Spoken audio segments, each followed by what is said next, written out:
I don't want any explanations. అతన్ని కాల్చి చంపటం నువ్వు చేసిన పొరపాటు, తొందరపాటు. ఎస్. నో సార్, అత్యవసరం అనిపించింది, కాల్చాను. అనుకున్నది చేయడమే కాదు నీ డ్యూటీ. మా అనుమతి తీసుకుని ప్రవర్తించడం కూడా నీ డ్యూటీ. నీ ఇష్టం వచ్చినట్టు నిర్ణయాలు తీసుకుని కనబడిన వాడినల్లా కాల్చేస్తుంటే ప్రజల దృష్టిలో పోలీసులందరూ గూండాలవుతారు. సారీ సార్, మన డిపార్ట్మెంట్ ని కించపరచడానికి అతన్ని కాల్చలేదు. అప్పటి పరిస్థితిని బట్టి ఆ నిర్ణయం తీసుకోవాల్సి వచ్చింది. మిస్ విజయ, ఒకప్పుడు నీ ధైర్యాన్ని, సిన్సియారిటీని అభినందించి బాధ్యతలు అప్పగించాను. బట్ బాధ్యతలు మర్చిపోయి ప్రవర్తిస్తావని నేను ఎక్స్పెక్ట్ చేయలేదు. ఇక నుంచి నా పర్మిషన్ లేకుండా ఏ నిర్ణయం తీసుకోవడానికి వీల్లేదు.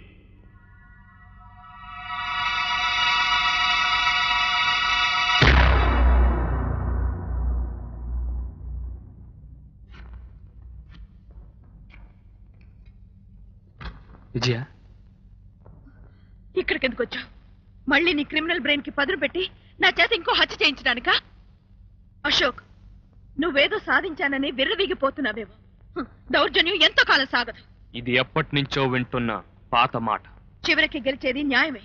అయితే నేనే గెలుస్తాను. అశోక్. విజయ, నా ఉద్రేకాల్ని, కక్షల్ని పక్కన పెట్టి అద్దెంట్లో నువ్వు ఇచ్చిన అప్పుతో ఆనందంగా నవ్వుతూ బతికిన ఆనాటి అశోక్ గా నీతో మాట్లాడాలని వచ్చాను. ఈరోజు జూలై 5th. ఏ ఈ రోజు ఇంకో హత్య చేస్తానని చెప్పడానికి వచ్చావా? కాదు, నీ పుట్టినరోజని చెప్పడానికి వచ్చాను.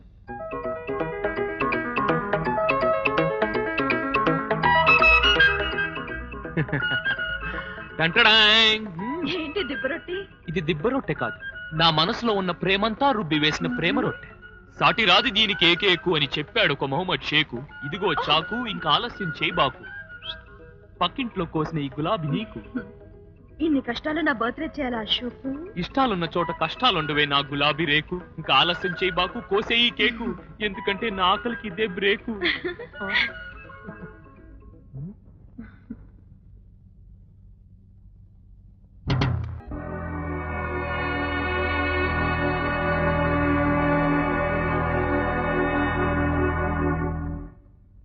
వచ్చే నీ పుట్టినరోజుకి నీ మనసు చాలా ప్రశాంతంగా ఉంటుంది.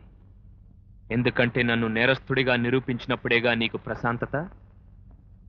నాకు సంకెళ్ళు వేయాలనే నీ పట్టుదలకి, నేను అనుకున్న వాళ్లను తెగ నరకాలనే నా లక్ష్యానికి వచ్చే డిసెంబర్ 31 ఆఖరి రోజు.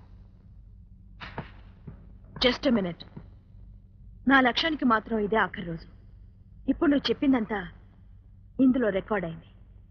నిన్ను అరెస్ట్ చేయడానికి ఈ సాక్ష్యం చాలనుకుంటాను. ఖాళీ టేప్ రికార్డర్ మాత్రం నీ దగ్గర ఉంది, క్యాసెట్ నా చేతిలో ఉంది. సమస్యకి 1000 కళ్ళు అయితే అది సాధించే మనిషికి 1,000,000 కళ్ళు. Many happy returns of the day. Thanks. కృష్ణాలయంలో ధ్వజస్తంభం లాంటి మనిషి దీపావళి లక్ష్మి అవుట్లాగా పేలిపోయాడు. మీ ఆస్తులన్నీ మీ పిల్లల పేరు రాసి రెడీగా ఉండండి. నెక్స్ట్ ట్రిప్ మంతేరా బాబు. పిట్టల్ని కాల్చినట్టు కాల్చేస్తున్నారు, అది పబ్లిక్ గా, పైగా పోలీసోళ్ళు. ఏంటన్నా మన అయితే పైవు లేకపోతే పులి మిల్స్. గాడిది గుడ్డమ్మా, ఇద్దరం కలిసి. థ్యాంక్స్. లాభం లేదు. అసలు ఆయన ఎందుకు ఉపయోగించేస్తున్నాడో ఇప్పుడు అడిగేయాలి. విడిపోయినా పర్లేదు కానీ నాంచడానికి ఇల్లేదు.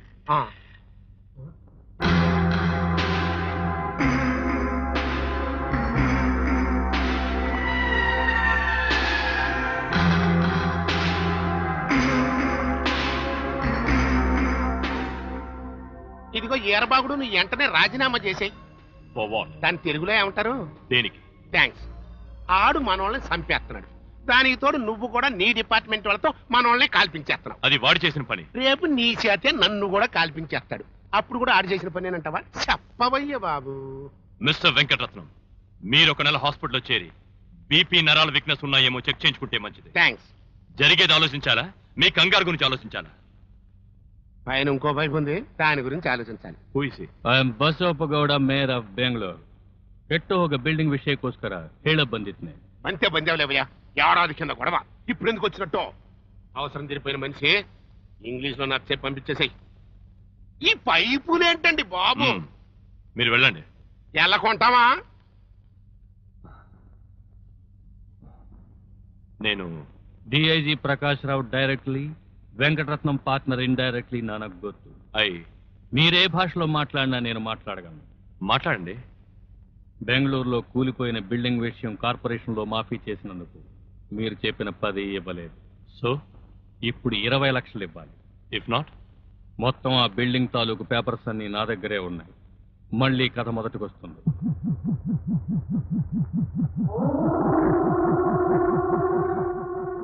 ఓకే. ఎవరికి అనుమానం రాకుండా మీరొచ్చిన సందర్భంగా హోటల్ సౌదాలో చిన్న గ్యాదరింగ్ అరేంజ్ చేస్తాను. అక్కడ I will give you money. మీరు మా డాక్యుమెంట్స్ అన్ని తీసుకురండి. మోసం చేస్తే మీకే నష్టం. హుషార్. మీ డబ్బు మీకు ఇవ్వడానికి గొడవ ఎందుకు? Come on, go and enjoy the evening. Please arrange the money. Sure. ఏంటి 20 లక్షల 20 లక్షలు బేడా? Shut up. అలాగే. ఒప్పుకొని నాకు ఇవ్వకపోతే ఎలా?